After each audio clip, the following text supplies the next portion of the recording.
नमस्कार, पर्दाफाश देख रहे हैं आप। मैं हूं आपके साथ सोनाली। आज पर्दाफाश जिसका होने वाला है वो भारतीय राजनीति के नए पप्पू हैं। जी हाँ, ये वो है जो सोच रहे थे कि चीता दहाड़ता है।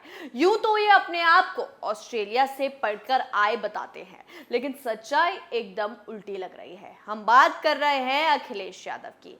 70 साल बाद देश में चीतों की दहाड़ फिर सुनाई देगी। आप सोच रहे होंगे चीते कब से दहाड़ने लगे, लेकिन ये कलयुग है और यहाँ कुछ भी हो सकता है। दरअसल 17 सितंबर को पीएम मोदी ने अपने जन्मदिन पर नामीबिया से लाए गए 8 चीतों को मध्य प्रदेश के कूनो नेशनल पार्क में छोड़ा, लेकिन चीतों के आने से राजनीतिक गलियारों में हलचल मच गई है। आपको बता दें कि समाजवादी पार्टी के अध्यक्ष अखिलेश यादव ने चीतों को लेकर पीएम मोदी पर निशाना साधने की कोशिश की थी, लेकिन वो क्या जानते थे वो खुद ही अपने बिछाए जाल में फंस जाएंगे, जहां से उनका निकलना मुश्किल हो जाएगा। जरा इस वीडियो पर नजर डालिए जो सपा अध्यक्ष ने शेयर किया है।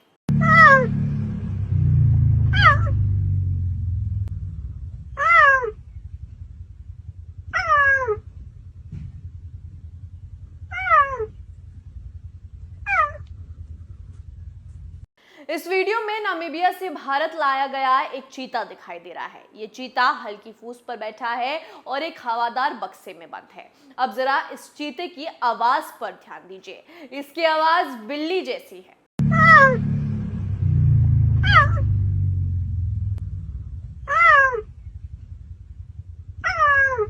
इसे सुनकर अखिलेश यादव को लगा कि ये बीजेपी पर तंज कसने का बहुत अच्छा मौका है, जिसके चलते उन्होंने एक ट्वीट किया। उन्होंने लिखा कि सबको इंतजार था दहाड़ का, पर ये तो निकला बिल्ली मौसी के परिवार का। इस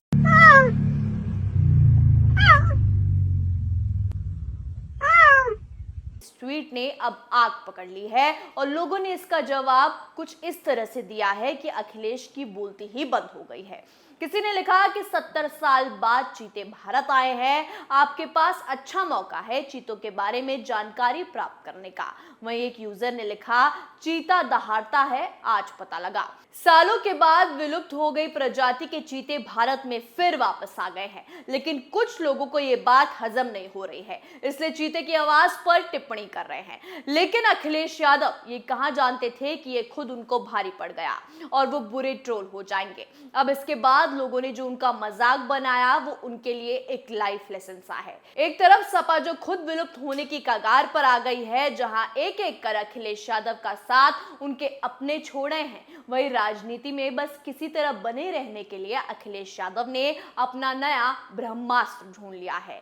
वो जान गए हैं कि अगर ये ब्रह्मास्त्र नहीं यूज किया तो सपा को तो नामो निशान ही लोग भूल जाएंगे। इसलिए ब्रह्मास्त्र आए दिन चलाते रहो ताकि लोग आपका नामो निशान न भूले। वो ब्रह्मास्त्र है मोदी का नाम लेना, यानी कि अगर आपने मोदी का नाम नहीं लिया आप राजनीति से बाहर। इस ट्वीट को लेकर दिल्ली बीजेपी के प्रवक्ता अजय शेरावत ने निशाना साधा। उन्होंने ट्वीट करते हुए लिखा, ये ऑस्ट्रेलिया से पड़े हैं, सारा पैसा बर्बाद। उन्होंने दूसरे ट्वीट में लिखा कि कोई अखिलेश भैया को बताओ, बिल्ली, चीता और शेर अलग अलग होते हैं। मीडिया रिपोर्ट्स के अनुसार शेर, बाघ, तेंदुए और जागुआर के मुकाबले चीते दहाड़ते नहीं हैं। वहीं नेशनल ज्योग्राफिक की वेबसाइट के मुताबिक शेर, बाघ और तेंदुओं की तरह चीता दहाड़ते नहीं है, बल्कि म्याऊ जैसी आवाज करते हैं। अपने ही बिछाए जाल में जो बार बार अखिलेश यादव फंस जाते हैं, उससे वो भारतीय राजनीति के नए पप्पू कहलाने लगे हैं। वैसे तो कांग्रेस भी अपनी किरकिरी कराने में पीछे नहीं है। भारत जोड़ो यात्रा पर निकले कांग्रेस सांसद राहुल गांधी ने ट्वीट करते हुए बीजेपी पर हमला बोला। उन्होंने लिखा, 8 चीते जो आ गए, अब ये बताइए 8 सालों में 16 करोड़ रोजगार क्यों नहीं आए? युवाओं की यह ललकार लेकर रहेंगे रोजगार। लेकिन यहाँ पर कांग्रेस के दो मुंह देखिए। एक तरफ तो चीते से इनको आपत्ति भी है, वहीं दूसरी ओर इसका क्रेडिट भी कांग्रेस खुद ही ले गई। इसको मनमोहन सरकार की पहल बता दिया। कांग्रेस ने कहा कि ये प्रोजेक्ट चीता के प्रस्ताव को मनमोहन सिंह की सरकार के शासनकाल में स्वीकृति मिली थी, लेकिन उस समय सुप्रीम कोर्ट के रोक लगाने के चलते इसमें इतना समय लगा। पार्टी ने अपने ऑफिशियल ट्विटर हैंडल के जरिए ट्वीट किया कि प्रोजेक्ट चीता का प्रस्ताव 2008 से 2009 में तैयार हुआ। मनमोहन सिंह जी की सरकार ने इसे स्वीकृति दी थी और अप्रैल 2010 में तत्कालीन वन एवं पर्यावरण मंत्री जयराम रमेश जी अफ्रीका के चीते आउटरीच सेंटर गए। उन्होंने कहा कि 2013 में उच्चतम न्यायालय ने प्रोजेक्ट पर रोक लगाई। 2020 में रोक हटी, यानी कि आप एक तो उसी चीते का मजाक बना रहे हैं और क्रेडिट भी लेना चाह रहे हैं। शायद इसीलिए अब कांग्रेस राजनीति में क्या कर रही है, क्यों कर रही है, क्या चाह रही है, ये वो खुद नहीं जानती। खुद भारत जोड़ो यात्रा के नाम पर गरीबों से चंदा इकट्ठा करके न देने पर मारपीट करने वाले कांग्रेसी जरा बताए कि उनके शासनकाल में कितना रोजगार था और बेरोजगारी क्या खत्म थी। 50 साल तक भारत के केंद्र में रहने वाली कांग्रेस सरकार ने ऐसा कोई काम अभी तक क्यों नहीं किया कि बेरोजगारी जड़ से खत्म हो जाए। क्यों उसका ठीकरा वो बीजेपी पर डाल रही है, जिसको केंद्र में आए हुए 8 साल हो गए हैं। वहीं भारतीय राजनीति में अपनी ही किरकिरी कराकर दूसरा राहुल गांधी बनने की कगार पर आए अखिलेश यादव जिस बेरोजगारी महंगाई को लेकर धरने पर बैठे हैं, वो ये क्यों नहीं सोचते कि उनने अपने शासनकाल में क्या किया। सपा के शासनकाल का तो सबको याद है, कैसे 7 बजे के बाद लोग अपने घर में घुस जाते थे। याद है आपको दंगाइयों की दंगाई, गुंडों की गुंडागर्दी किस हद तक सपा में फैली हुई थी।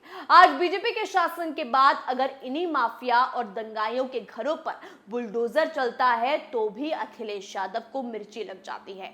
वो बुलडोजर का मजाक बनाने लगते हैं, लेकिन सपा प्रमुख राजनीति नहीं जानते, ये प्रूफ हो गया है। क्योंकि आप खुद देखिए, जब इन माफियाओं पर बुलडोजर चलता है तो इनको दर्द होता है और निशाना साधने के चक्कर में अखिलेश यादव ने योगी को बुलडोजर बाबा का नाम दिया था।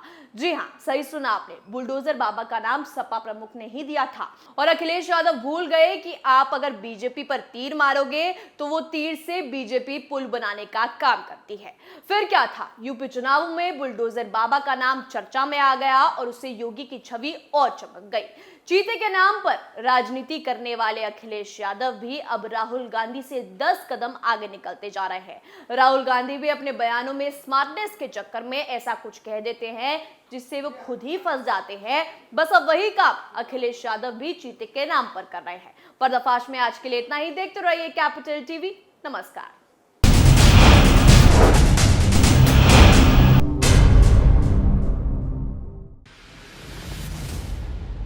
मैं राजनीति करता नहीं, पर राजनीति को बहुत गहरे तक समझता हूं।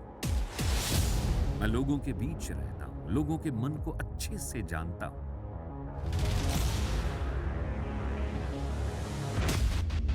पब्लिक और पॉलिटिक्स की हर नब्ज को खूब पहचानता हूं।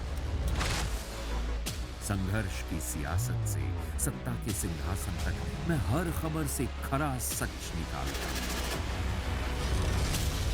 ना कोई दौड़, ना कोई race. Capital TV, Uttar Pradesh.